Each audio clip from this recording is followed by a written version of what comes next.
आता पाहूया टॉप 9 मोठ्या बातम्या। अमित शाह उद्या गुरु तेग बहादूर शहादत सोहळ्याला उपस्थित राहणार। नांदेडमध्ये हिंद दी चादर हे भव्य ऐतिहासिक कार्यक्रमाचं आयोजन आहे। काँग्रेसचे ज्येष्ठ नेते शशी थरूर यांची केरळमधील पक्षाच्या महत्त्वाच्या बैठकीला दांडी। राहुल गांधी यांनी एका कार्यक्रमात त्यांचं नाव घेण्याचं टाळल्याने शशी थरूर नाराज असल्याची चर्चा।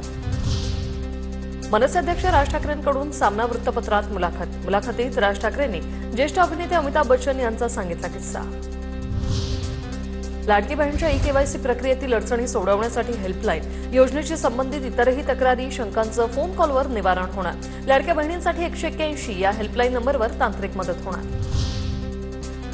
बाळासाहेबांच्या जयंतीनिमित्त एसटीची तीर्थयात्रा राज्यातील 251 आगारातून 1000 ते 1500 धार्मिक आणि पर्यटन विशेष बसगाड्या धावणार। ओशिवरा परिसरात गोळीबार प्रकरणी अभिनेता कमाल आर खान ताब्यात। कमाल आर खान स्वतः परवाना असलेल्या बंदुकीतून गोळीबार केल्याची त्याने प्राथमिक माहिती। आरबीआय आणि नाबार्ड निवृत्तांच्या निवृत्ती वेतनात वाढ मंजूर। केंद्र सरकारकडून विमा कंपन्या आणि नाबार्ड कर्मचाऱ्यांना हा दिलासा।